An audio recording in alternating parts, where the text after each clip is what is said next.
ये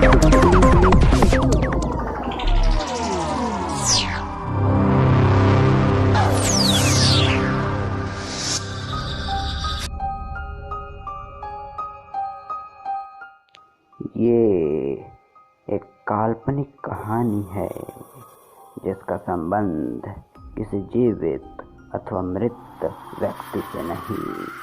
हालांकि ये कहानी काल्पनिक अवश्य है, किंतु हमें और आपको आईना दिखाने के लिए काफी है।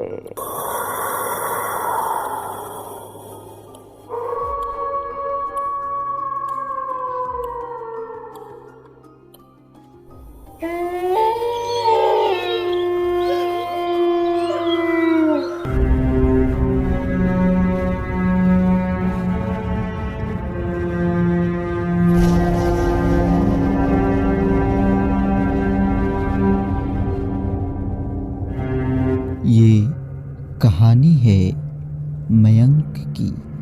मयंक एक मेडिकल स्टोर के ऑफिस में काम करता है।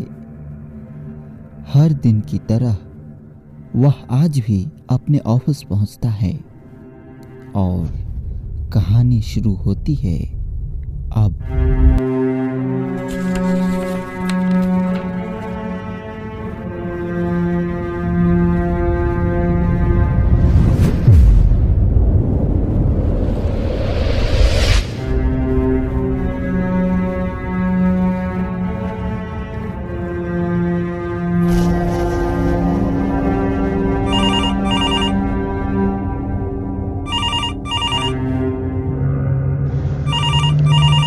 Hello, good morning sir.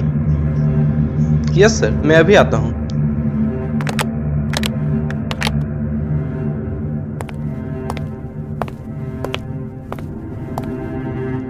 मे आई कम इन सर? कम इन, आओ बैठो। Thank you sir.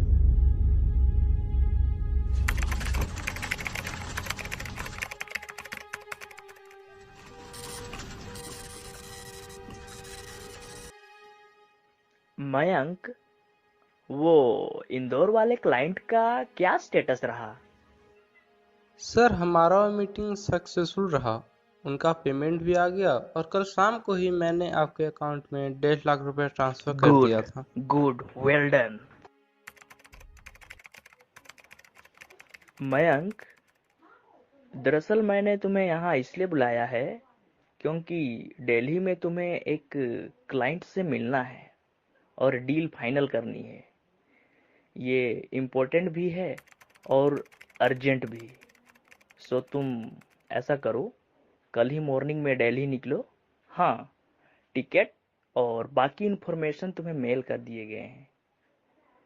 जहाँ तक तुम्हारी होटल की बात है, तो स्टेशन के वॉकिंग डिस्टेंस में ही तुम्हें होटल मिल जाएंगे। Any problem? No sir, no problem. Okay okay, चलो फिर, गुड लक।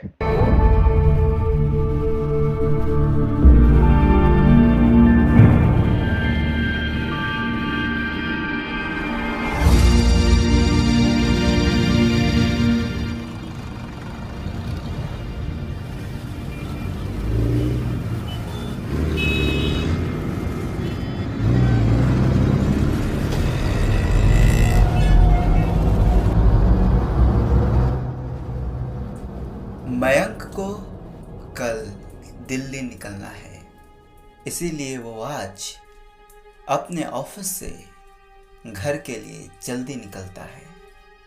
उस घर के लिए जहां उसके और उसके दोस्त समर के अलावा और कोई नहीं रहता। वह सुनसान, बेहद वीरान रास्ते से दिल्ली जाने के विषय में सोचता सोचता अपने घर पहुंचता है।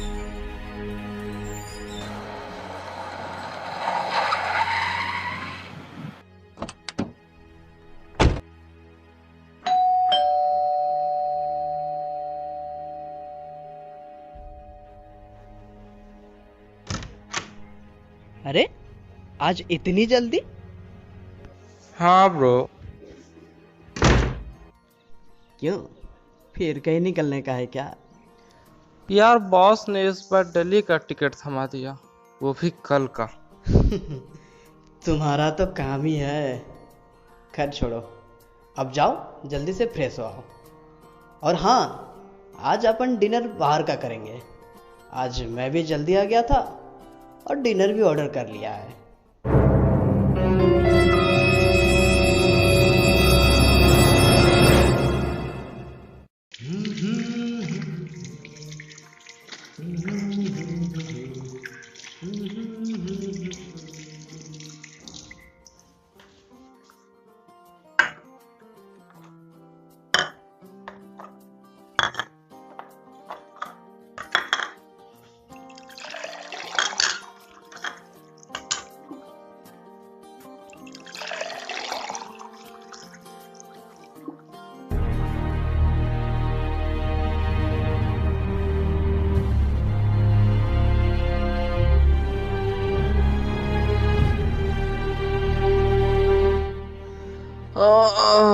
ठीक है ब्रो, अब मैं सोने चलता हूँ। और हाँ, सुबह प्लीज जल्दी उठा देना।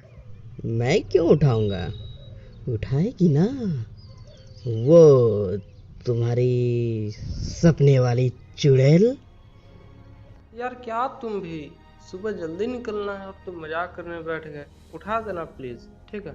Good night. अच्छा सो जा, तो उठा दूंगा। Good night.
क्या यार, बॉस ने चेयर कार का टिकट दिलवाया है।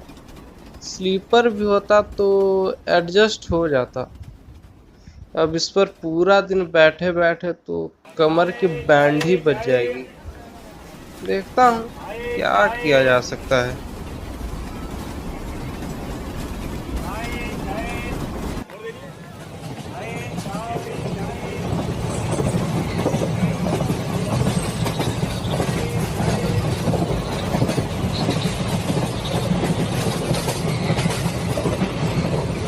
टिकट।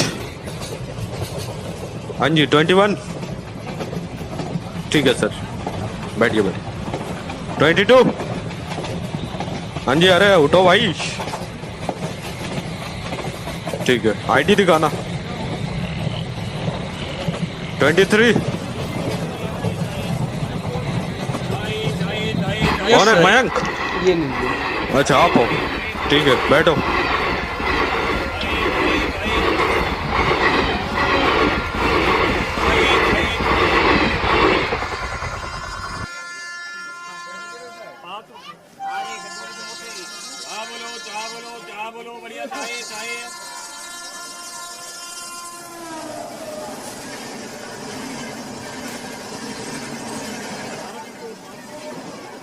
हाँ जी, दिन का खाना बोलिए भाई। अंडा बिरयानी, वेज बिरयानी। अंडा बिरयानी, वेज बिरयानी। दिन का खाना बोलो भाई, खाना। अंडा बिरयानी, वेज बिरयानी। हाँ जी, हाँ ये लीजिए। अंडा बिरयानी, वेज बिरयानी।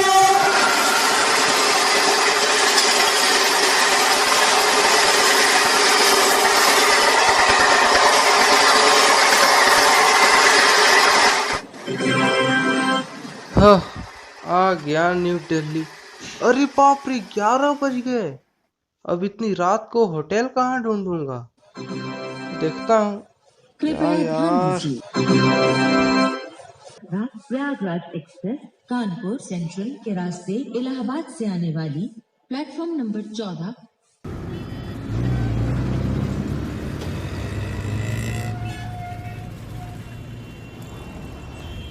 यार ये बॉस भी ना कहीं भी भेज देते हैं। अब इतनी रात को, और ऊपर से होटल का टेंशन। बोल तो दिया वॉकिंग डिस्टेंस पे मिल जाएगा, कहाँ से मिलेगा? सारा तो फुल है। क्या मुसीबत है यार। हाँ महाराज, इतने रात को खड़े खड़े क्या सोच रहे हो? ऑटो ऑटो लोगे क्या? यार बहुत देर से इधर होटल ढूंढ रहा हूँ, पर सारा फुल है। समझ में नहीं आ रहा है क्या करूँ। अच्छा अच्छा, तो बटवा ही है। ऐसे तो इतनी रात को होटल, वो भी इस शहर में मिलना तो थोड़ा मुश्किल है साहब। लेकिन अगर मैं एक होटल बता सकता हूँ साहब, लेकिन पहले ही बोल दे रहा हूँ कि थोड़ा सा भूतिया टाइप का है, भूतिया। तो वहाँ जाना खतरे से खाली नहीं है। सोच लो साहब, भूतिया है भूतिया। मैंने सब सोच लिया है, तुम बस मुझे शांति से ले चलो। देख है, तुम कहते हो तो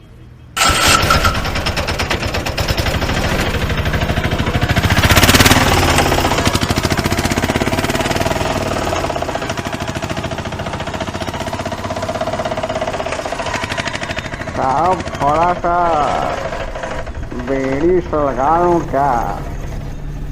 आप भी खा लो, यही चलते हैं। यार तुम्हें यही समय मिला ये सब करने के लिए? मुझे पहले ले चलो, उसके बाद जो तुम्हें करना होगा करना। शांति से ऑटो चलाओ।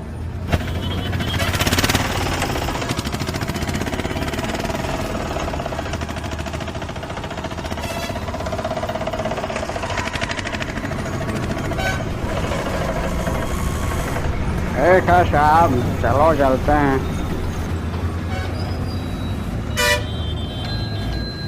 अरे थोड़ा साइड से जाओ भाई, दिखाई नहीं दे रहा क्या? रात है महाराज, तुम भी क्या करते हो? हाँ तो मैं आपको एक बात बताता हूँ साहब। कुछ दिनों पहले की बात है। हुआ क्या था कि महाराज, एक आदमी था साहब, वो होटल गया था होटल में रहने, उसी होटल में जहाँ मैं आपको आपके कहने पर ले जा रहा हूँ साहब। लेकिन हुआ क्या था कि जब वो वहाँ गया, और सुनने को आता है कमरा नंबर 421 ऐसा कुछ, तो वो वहाँ रात को रुका था। फिर रात को रुका तो साहब, लेकिन सोचने वाली बात तो यह है साहब कि होटल के स्टाफ ने जब सुबह को देखा तो उस आदमी का बस कंकाल ही बचा था।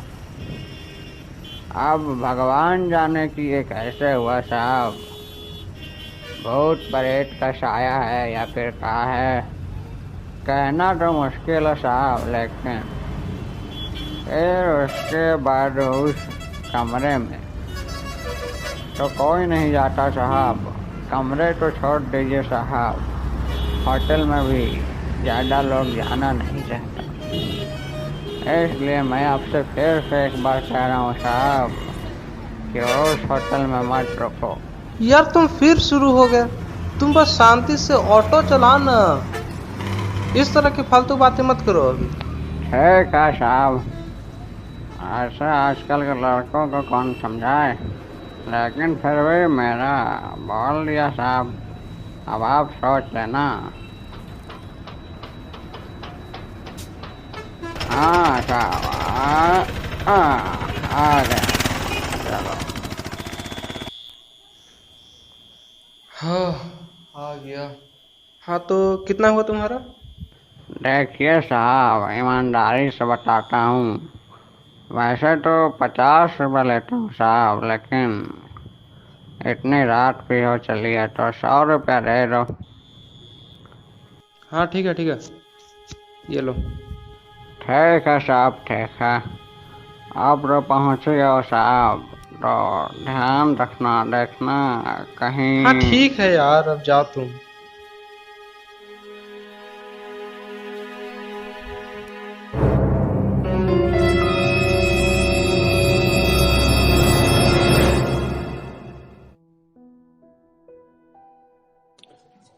इतनी रात को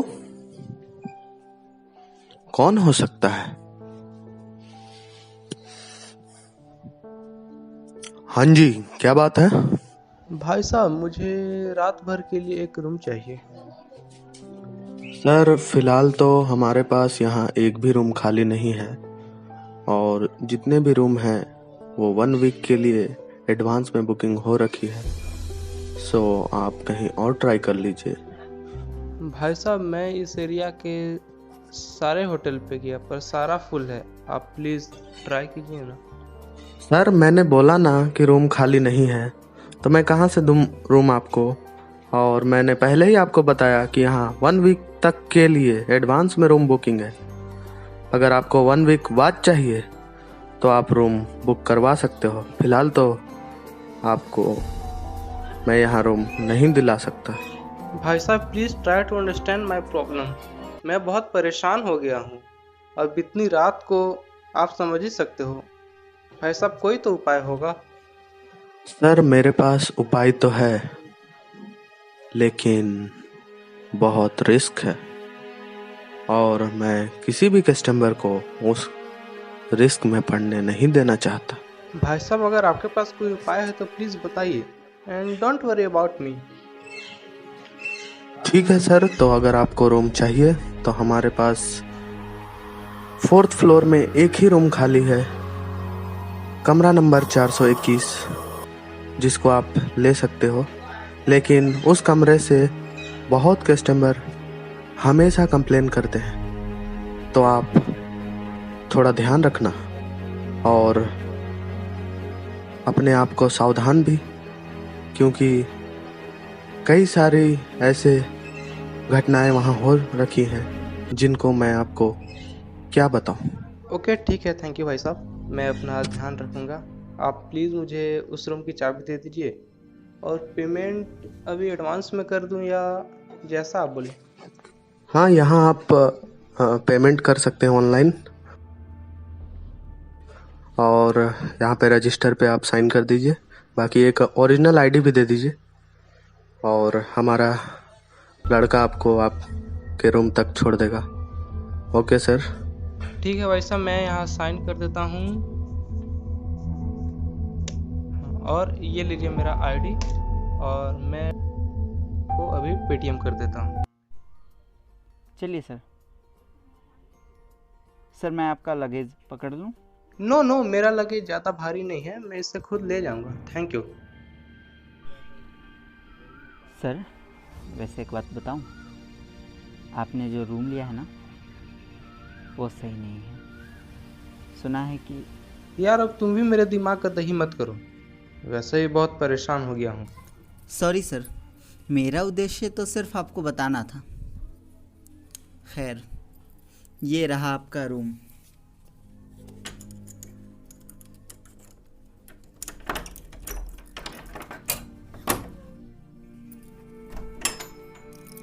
आइए।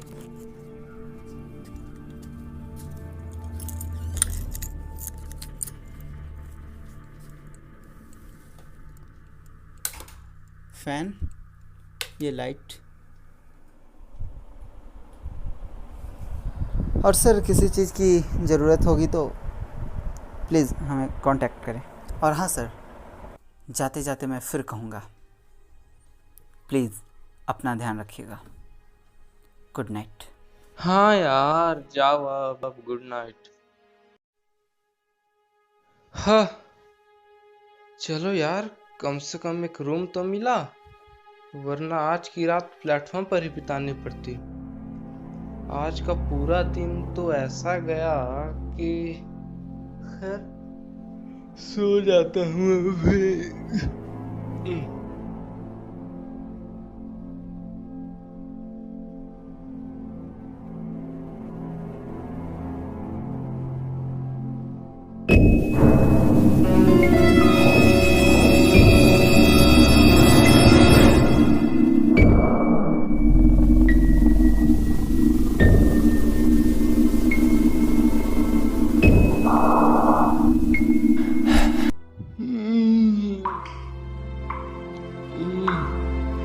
ये आवाज कैसी?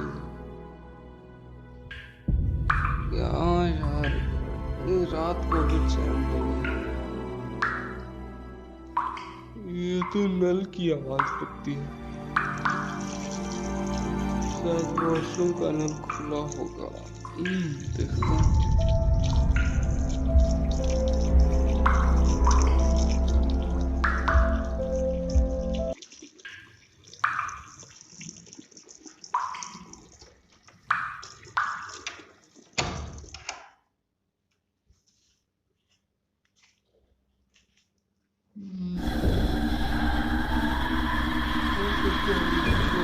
यहाँ तो सब ठीक है, फिर ये आवाज कहाँ से आई? खैर यहीं से प्यास सो जाता हूँ, नींद आ रही है।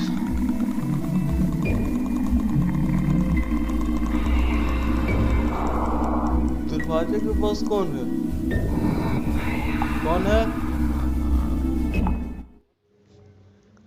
मुझे यहाँ कौन पुकार रहा है? कौन है? कौन हो तुम? सामने क्यों नहीं आते?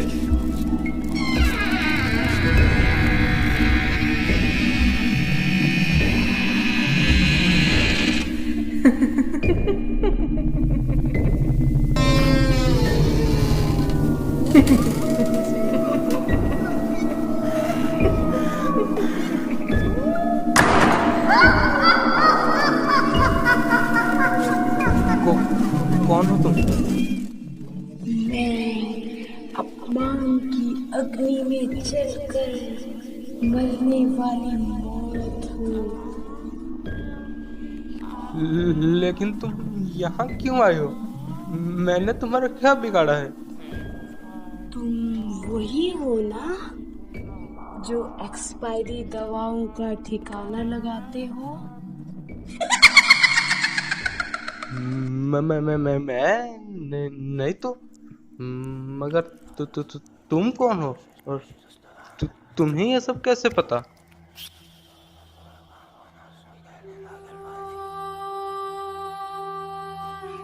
मैं एक सोशल वर्कर थी। मेरा काम ही था जरूरतमंद लोगों की मदद करना, और विशेषकर उन लोगों को जो दवाइयाँ नहीं खरीद सकते, उन्हें मैं दवाइयाँ देती थी। मैं हमेशा तुमसे ही दवाइयाँ खरीदती थी और उन दवाइयों को लोगों को देती थी, और वे उन दवाइयों को खाते गए और लोगों की जान जाती गई। फिर जांच के बाद मालूम चला कि इन लोगों की मौत एक्सपायरी दवाओं के कारण हुई है। उस वक्त मुझे मालूम नहीं था कि तुम एक्सपायरी दवाओं को बेच रहे हो, इसलिए मैं लोगों को देती गई।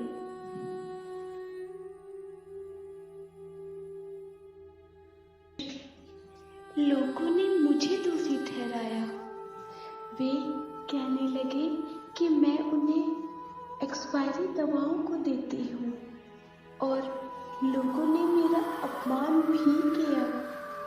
फिर उसी अपमान की अग्नि में जलकर एक दिन मैं खुदकुशी कर ली।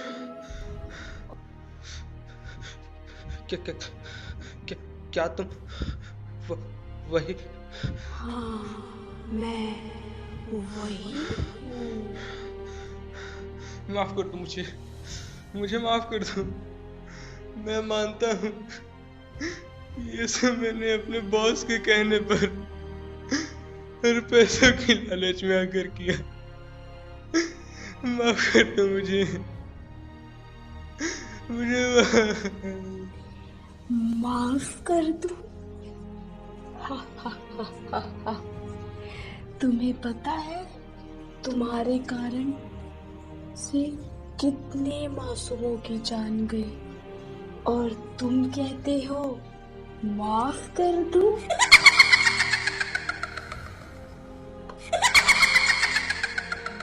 देखा साहब, मैंने मना किया था ना, लेकिन आपने नहीं माना। और साहब, आप जैसे लोगों के इस दुनिया में होने के कारण मेरी भी यही दशा हुई। और यदि आप जैसे लोग इस दुनिया में न रहे होते तो मेरी ये दशा न हुई होती और मैं ऑटो चला रहा होता। नहीं नहीं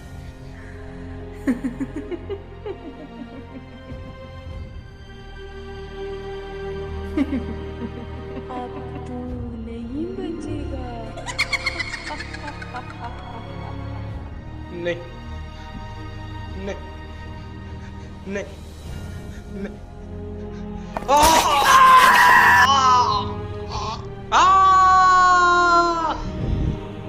अरे क्या हो गया?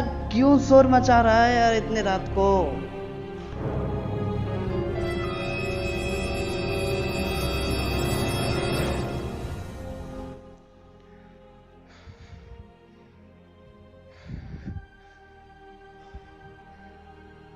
मैं यहाँ हूँ। हाँ, पर तुम्हें यह क्या हो गया अचानक से?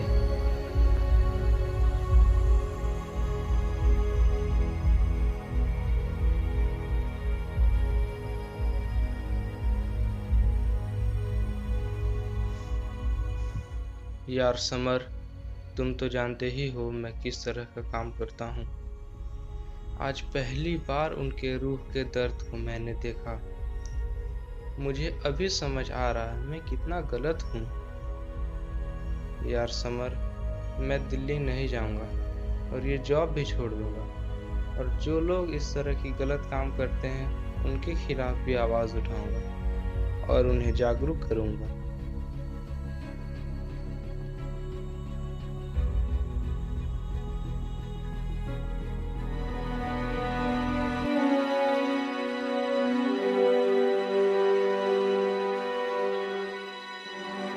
जब किसी इंसान को अपनी गलती का एहसास हो जाता है तब वह उस काम को ही छोड़ देता है जिसे करते हुए उससे गलतियां हुई होती हैं। ठीक कुछ ऐसा मयंक के साथ भी हुआ। मयंक ने अपना जॉब छोड़ दिया। उसने अपना इस्तीफा अपने बॉस को दे दिया।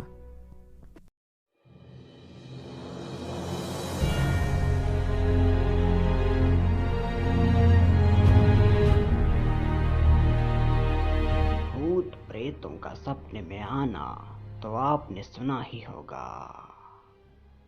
पर इस कहानी में जो कुछ घटनाएं मयंक के साथ घटी, क्या वास्तव में इसमें किसी भूत प्रेत या किसी साये का हाथ था? यह तो हमारे और आपके दिलो दिमाग में एक प्रश्न चिन्ह बनकर ही रह गई।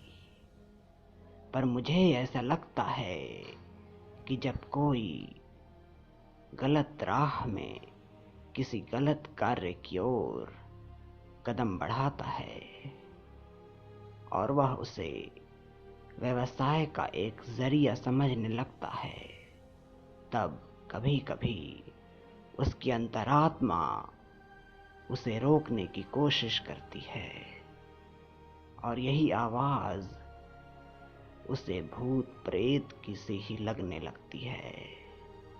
इसलिए हमें चाहिए कि हम समय समय पर खुद को जांचते रहें कि क्या हम सही हैं या नहीं।